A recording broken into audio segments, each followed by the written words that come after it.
Hi students, welcome to another video of Smartly Learn. In this video, let's have some quick tips for the lesson coordinate geometry.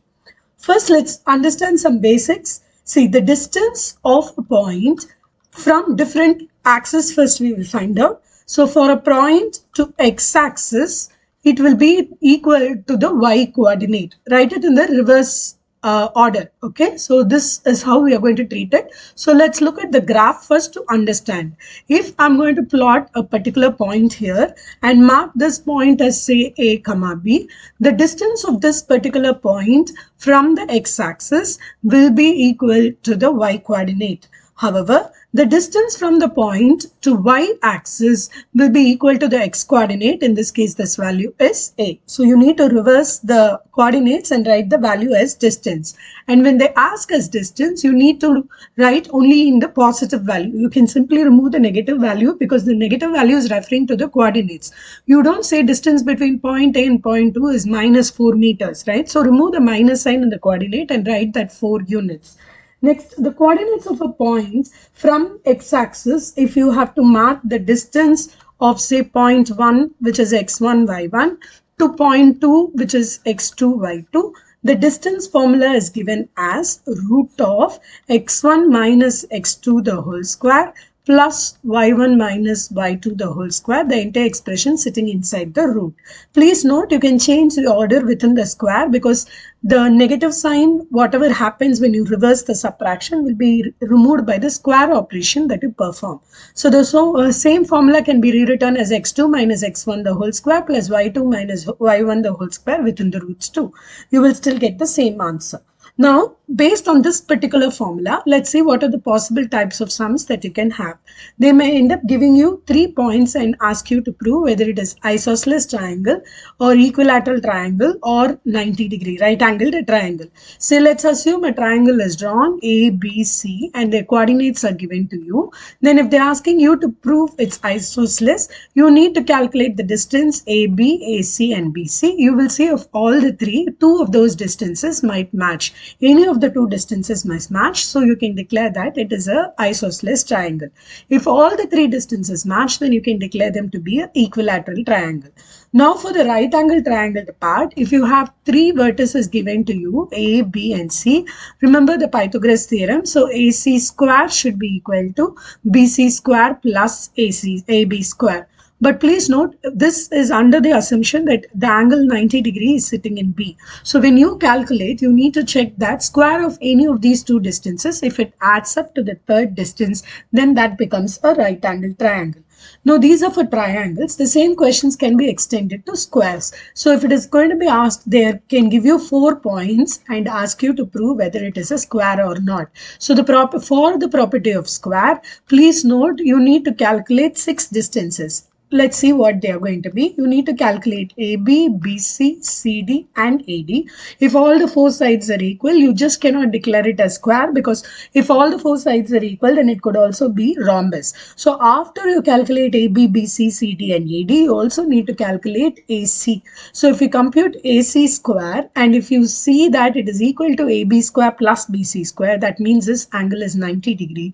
Only then you can compute and say that ABCD is a square. So you can calculate AC square and BD square and cross verify that the Pythagoras theorem formula is working here, thereby declaring that AB, BC, CD and AD are equal. Therefore, ABCD is a square.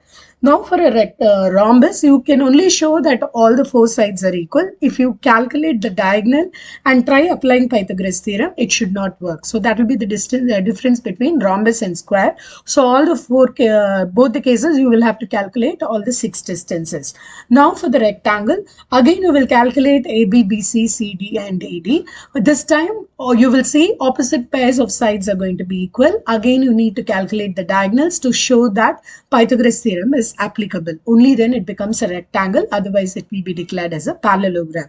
So 6 sides, once again, depending upon the outcome, you can declare them either as a parallelogram or as a rectangle. Now, this is the application based on one particular formula. There is going to be a slight difference here too. So let's take up 2 points that are going to be equidistant from each other through x-axis. Say for example, one point is x1, y1, value is given, the other point is x2, y2, and both the points are marking with some numbers names A and B. If they're going to be equidistant to a point in say y-axis, find what is that point. That might be the question. Since it's equidistant from a point in y-axis, it can be written of any general form as 0, y. So I'm going to call this particular point as P. So you need to calculate, you are given that AP is equal to BP. So we can't handle squares, the square roots. So we will square on both sides and declare AP square is equal to BP square. Now that you have a square, supply those numericals, you will be able to get the solution for or value for what is equal to y.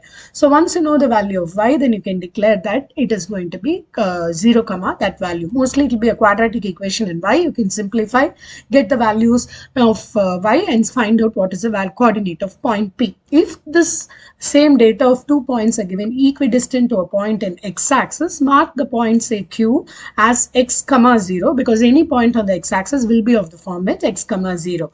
The same process, AQ square should be equal to BP square, BQ square, that's given to us. Find out what is value of x, and then you can declare what is the point from which these are equidistant to each other. The same concept will be extended in a circle.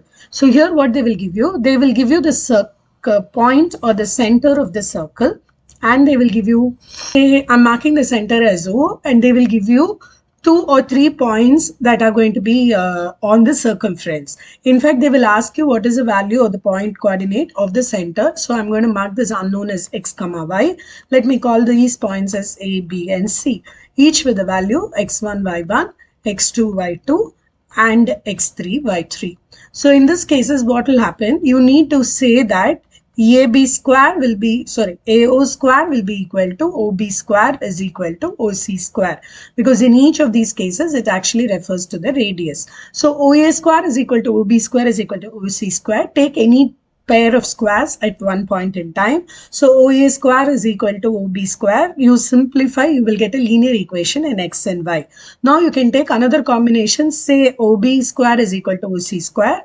If it is okay for you, you also can take OA square is equal to OC square, whichever works for you. So you take another combination, which is OB square is equal to OC square. You simplify, you will get another linear equation in x and y. Solve these two linear equations, you should be able to get the value of x, y. So this is a slightly detailed process. You can anticipate either this on a 3-mark or a 5-mark question.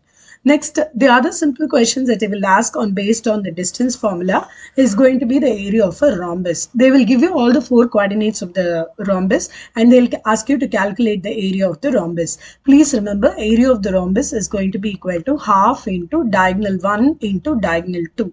So you can find out the length of diagonal 1 and diagonal 2 using distance formula. Multiply that and take the square. Any negative values you discard it because area is going to be positive, and simply write that as square unit.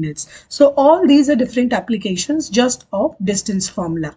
Now the next part of the formula in this particular lesson is called the section formula. So let's list out what is the section formula first for our reference. The section formula says that if the 2 points are going to be segregated in the ratio m1 is to m2, I'm going to refer the first point as x1, y1, the second point as x2, y2. And I'm marking a point, say P, which divides this coordinates say A and B in the ratio m1 is to m2. Then the x coordinate of P is going to be written as, I can't use this notation, I'm just saying P of x is going to be equal to m1 x2 plus m2 x1, the whole thing divided by m1 plus m2. The y coordinate of P can be found as m1 y2 plus m2 y1, the whole thing divided by m1 plus m2. This formula is called a section formula. Now let's try to see the extensions or uses of this particular formula. One of the common uses is going to be the midpoint formula. So what is midpoint? Assuming that P is going to be the exact midpoint of A and B, this formula will get reduced to, so here it will become x1 plus x2 by 2, and the y coordinate will get reduced as y1 plus y2 by 2. This will be the midpoint formula, a reduction or a modification of the section formula. The other important thing is calculation of centroid. So what is going to be the centroid of a triangle? If I have all the three vertices of the triangles, say A, B, C, represented with x1, y1, x2, y2, x3, y3, then the centroid is going to be x coordinate of centroid is x1 plus x2 plus x3 by 3. Similarly, the y coordinate will be written as y1 plus y2 plus y3, the whole thing by 3. Now, another important uses that you can have out of this particular midpoint and centroid formula is if they give the midpoints of the sides of the triangles, they can ask you what is the vertices of the triangles. So let's see how that is to be cracked up. I'm drawing a rough diagram, say A, B, and C. I'm marking the midpoint of these sides as D, E, and F. I'm going to mark these coordinates as x1, y1, this as x2, y2, and this as x3, y3. I'm going to mark the coordinates of A as A comma B, and in this case I'm going to mark this as P comma Q, and in this case I'm going to mark this as M comma N for my verification. So they have given you the coordinates of D, E, and F. They're asking you the coordinates of A, B, and C. So let's see how to crack that. See, according to the midpoint formula, x2 is going to be equal to A plus M by 2. Similarly, y2 is going to be equal to b plus n by 2. So you can simplify this as 2x2 is equal to a plus m, or you can directly keep that as such. We can reference this for later. Now, similarly, we will generate yx1 is going to be equal to a plus b by 2, and y1 will be generated as b plus q by 2. Now, the last part, say x3 is going to be equal to p plus m by 2, and similarly y3 can be written as q plus m by 2. Sorry, m by 2. Now we have x1, x2, x3 values written in these. So now you can calculate what is going to be. See, given what is needed for us is a value. This is what we are expected to calculate. So I can rewrite the value of a in terms of x2. So 2m2 minus 2x2 minus m. Similarly, the b can be rewritten like this. You will get two linear equations for A, B's, and C's that you can solve. The last type of sums that is going to be based on section formula is how to segregate a point into different subpaths. So let's see how that's getting done here. So let's take a line. I'm going to mark the ends of these lines as A and B.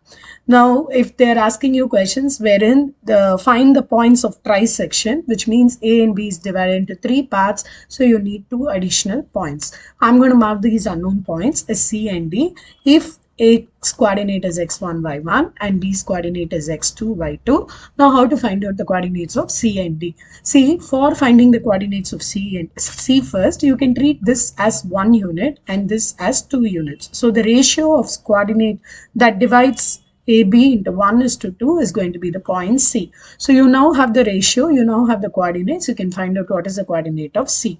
Once C coordinate is done, you don't need to use the section formula. The easier midpoint formula between C and B will give you the value of point D. Now what happens if I have to divide a line into 4 parts? So let's mark this same concept, A and B. This time I want it in 4 parts, which means I need to have 3 coordinates. So this is going to be C, D, and E for reference. This question is actually quite relatively easier. So let's see how that works. So x1, y1, this is going to be x2, y2. Now if you see, D is going to be the midpoint of A and B. So use the midpoint formula to calculate what is the coordinate of D. Once you had the D's coordinate in place, C is going to be the midpoint of A and D. So you will be able to calculate the value of C.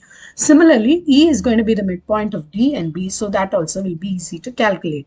But please note that whatever coordinates you're writing or referring to for each of these points, write that and draw it in the graph so that it is like a declarative statement. Instead of saying let C's coordinate is equal to say x3, y3 and all, you can just draw a line, mark the points as C and D, write its coordinate there. So that itself becomes a declarative statement. And it is either important that you write it in English or you draw it in the diagram and show the coordinates, because only then they will understand that your final answer is reached in this place. And if and when you make a mistake, it is easy to get step marks out there. So coordinate geometry is basically a very simple lesson. However, this is where you will handle a lot of minus signs. The orders of the coordinates will be different. So please be very careful, because this is also a lesson where you will do a lot of human mistakes. So take care of it and try to get the maximum marks. The good news about this particular lesson is almost all the answers can be cross-verified before you submit the answers. So please do take the time to do that so that you get to have the full marks from this lesson. In the next video, we will see the tips for introduction to trigonometry. See you in the next video. Bye.